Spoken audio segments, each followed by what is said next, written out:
Welcome to the second episode of Rewind the Times. And no leftovers. So yesterday, opening night, which I love, me and Colson and my girlfriend finally we got to see I Know You Did Last Summer 2025. This movie, I ain't gonna lie, right off the bat, I'm actually being honest. I like this movie better than Superman. Yeah. I like this movie better than Obviously. Superman. This movie, no, well, I didn't like Superman at all. This movie with a lower budget, only $18 million to make this movie. This movie surprised me because I didn't see spoilers for. I didn't see any spoilers for this movie. I saw just two trailers. This movie had everything I wanted. So the question could be, could the 1990 basically it's the third movie. So there is three movies in the night, and then I Know You Did Last Summer trilogy. There's I Know You Did Last Summer, I Still Know You Did Last Summer, and then Always. The Always is really weird because it's about a ghost. So take away that third one, and incorporate this one. This movie is so fucking good. Excuse my language. It is so good. It is way better than I had no anticipation for this. So basically, And I asked Dad right when we got out the theaters. I was like, "Which one do you like better, the original or this one?" It's close. It's actually really close. It's really close. So basically, it starts off like 1997. Danica is getting Danica and Teddy. They're a couple. They were married? No, they didn't get married. They were engaged. No, they did. No, right. they didn't. Engaged, They were not engaged. They were engaged, and the night of their engagement, they wanted to go out and have one last hurrah. It was 4th of July. So it's Danica, Ava, Milo, Teddy, and Stevie. Stevie works for Ray, who Ray is from the 1997 version. There's Ray and Julie's in this movie. So Ray owns a restaurant called Ray's Bar, and Stevie works for Ray. So what happened is they all go out one night.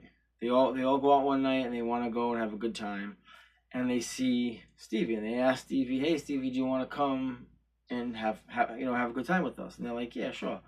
So anyways, they go and they're having a good time. They're riding around a road, which is actually real. It's in North Carolina. I didn't know this. And it was the same exact road from the original. It's the same. Yeah. Well, yeah, because it's based on the. Because I like the road. Well, the reason it is because the movie's based in a town called Southport.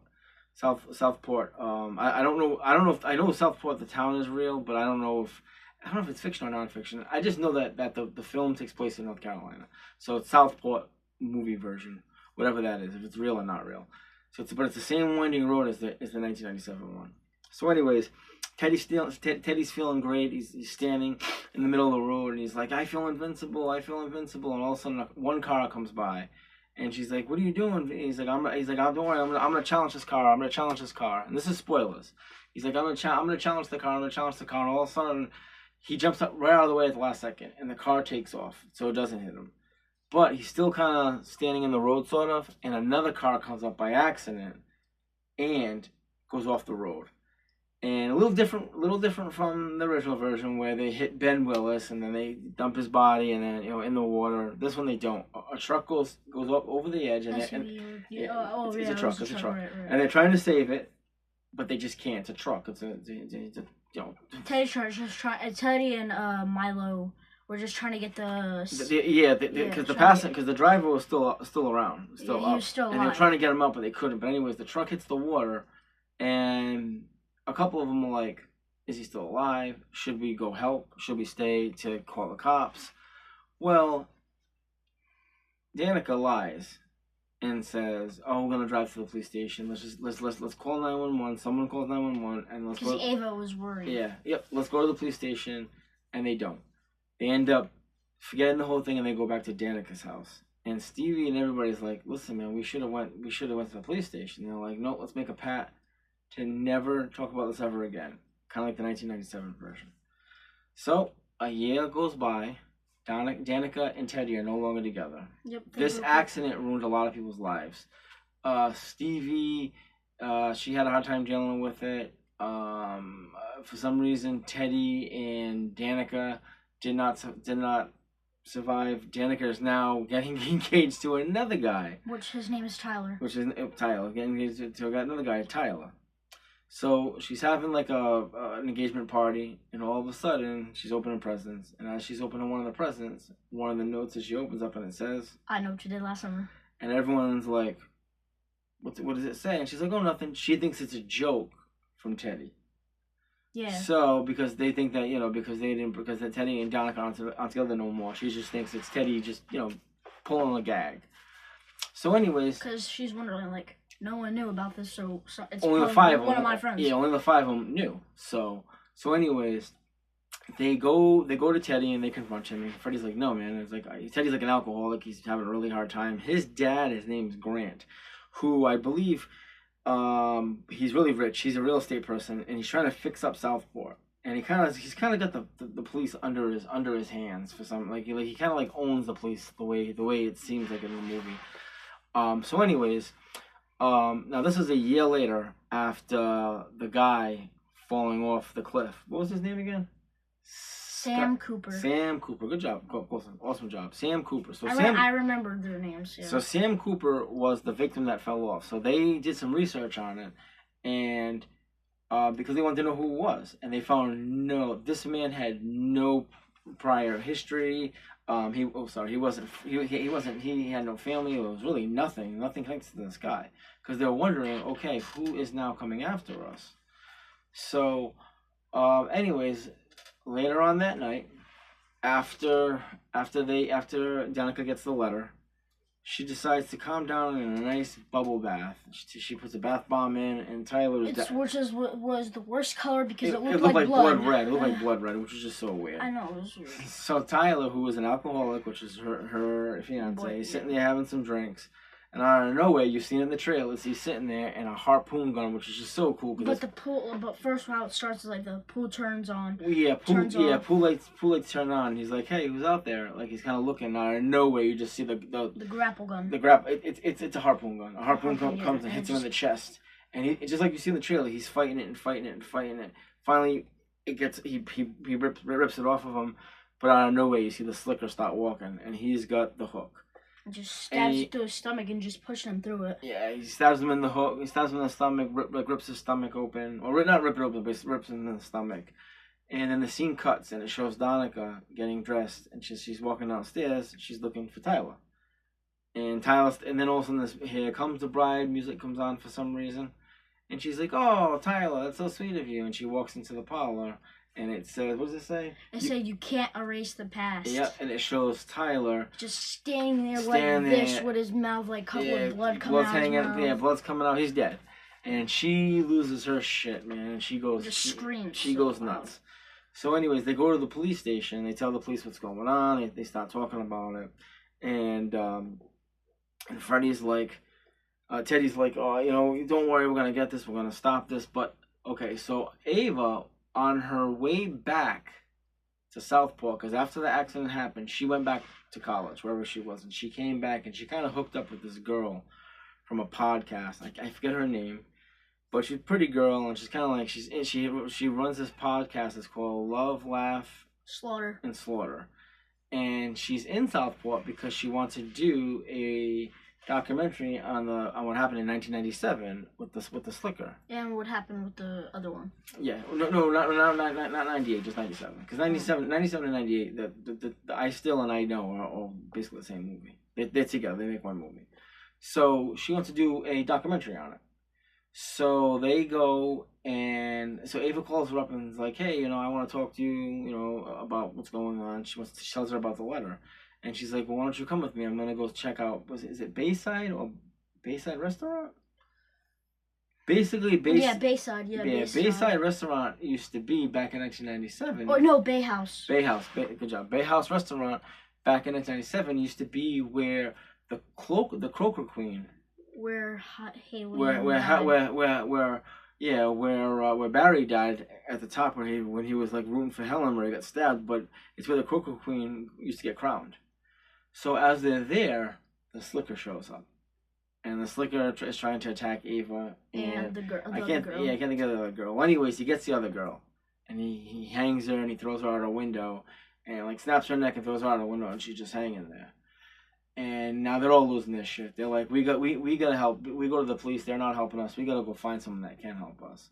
And who they go to is... Ava went to Julie, and then Ray came to the courthouse where Grant was talking about, like, we'll help you, and then Ray just comes out. Yeah. But Ava went to Julie. Ava went to see Julie. Because Julie worked at, like, a Huffman school. She worked at a college. She was Huffman College. Yeah, she was a professor at Huffman College. She was teaching PTSD.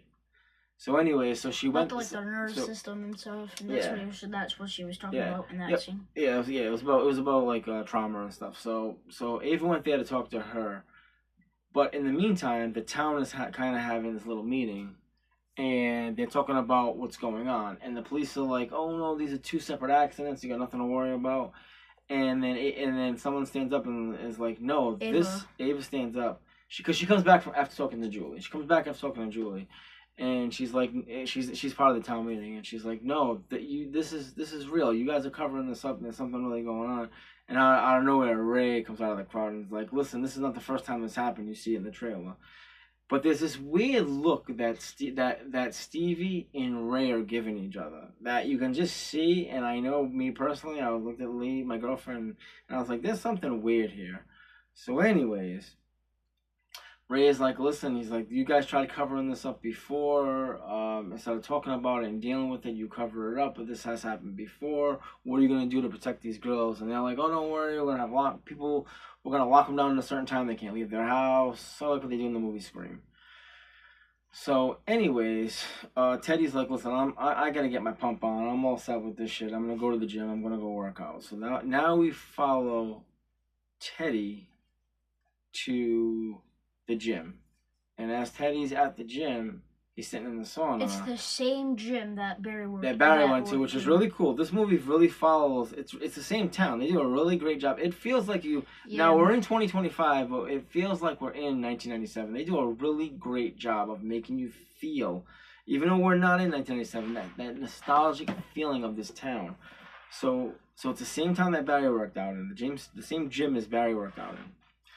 So Teddy is sitting in the sauna room, in the steam room, and out of nowhere it says, "You're next." Which is just like the ending of the first one. Well, not the ending. No. It was the ending because it said because Julie was at where he was at, and it said, "I still know," which I still know. Yeah, but what I mean by different is it's almost like the same scene what happened with Barry in part one.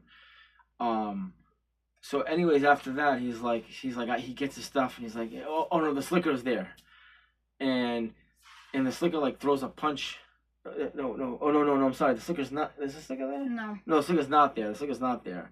And he's like, but he yells. He's like, if you want me, you'll come get me, or whatever. So all of a sudden, the scene switches over. Where he's at his house drinking. Yeah. Next thing you know, Canica's house or something. No. No. It was Teddy's house. Next thing you know, he's at Teddy's house, and he's having some drinks. So the two girls, they go back to the police station, Danica and Stevie. This is the part that I loved about this movie. Why? Where? So Danica woke up in a dream. Wait, hold up. Let me see. Yeah. So Danica and Olivia. Danica and Olivia they're at not Olivia. Ava, I'm sorry. Ava are at the police station, and Danica falls asleep, and when she wakes up. It looks like 1997, the stage where the Croco Queen is. And she's walking down and she's looking and she sees the body of her fiance. Teddy. Not Teddy. No, it was Teddy. It was. It wasn't Teddy. Yes, it was. Close, it wasn't Teddy. It was her fiance from the guy that got killed in the beginning of the movie. It wasn't Teddy because Teddy wasn't dead yet. Teddy didn't die yet. Yes, he was. Teddy didn't die yet. Listen, Teddy didn't die yet. Teddy was still alive. The body, son, it was her fiance. It was the fiance that got stabbed with a harpoon gun. Because she says, how could it? Because he had a white shirt, which is the same guy. I don't want to argue. Tyler was wearing a blue shirt. Teddy's not dead yet. How could it be Teddy if it's not Teddy? Because that's when you talked about the fighting scene. Yes, but I know, but Teddy's not dead yet. So why would it show a picture of Teddy dead when he's not dead yet? Teddy's not dead yet. Okay, just continue.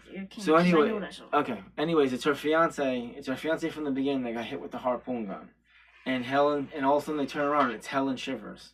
And Sarah Michelle Gellar did not say she was in this movie. She repeatedly said she wasn't in this movie, but obviously it was a dream, so the dream sequence. And she was acting really, really mean. And she's like, this this is your second fiance, and she's like, and he's dead. She's like, maybe no one wants to be married to you, and like she's like really messing with her head, and all of a sudden she turns into a corpse. It's just a really cool scene to put Helen in the movie, which is really really really cool, which I liked a lot.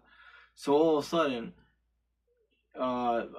she wakes up and they leave the police station, and they kind of split up. Because Ava goes to Julie's house, and Ava and Teddy go to the graveyard, and they visit the site of where Helen was dead, and Barry's grave's there, and they notice that there's a camera, because on Sam Cooper, that's his name, Sam Cooper? On Sam Cooper's there's fresh flowers. So they want to know who put these flowers there. So they ask the guy who runs the cemetery, hey, is there any way that you can maybe show who put these here? And the guy's like, yeah, sure.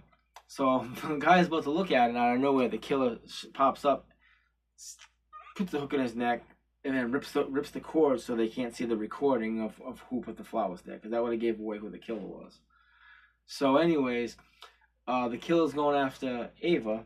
Oh, Danica. The killer's going after Danica, and Teddy comes out of nowhere and like hits him with the shoulder, and was like, "Yeah, that's right, bitch, run! You don't want." Oh yeah, because the killer chased over to like where they went. It was a storage place. Yeah, where I always forget how to.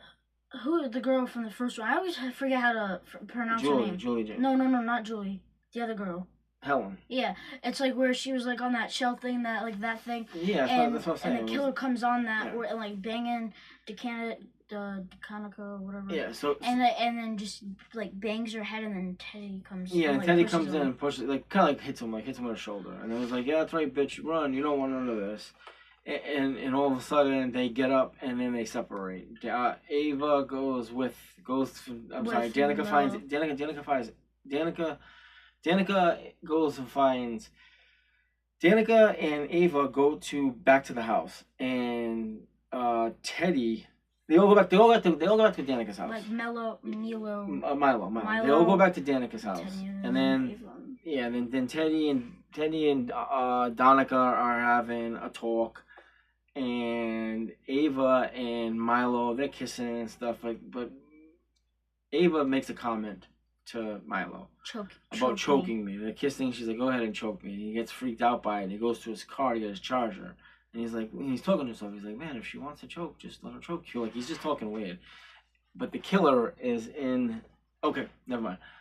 So Milo gets out of the car, walking back to the house, and he's like, just stopping. He's looking at the glass mirror, and the killer pops up behind him and puts a rope on him and starts strangling him. And was choking him. He strangles him, snaps his neck, and puts him in the car.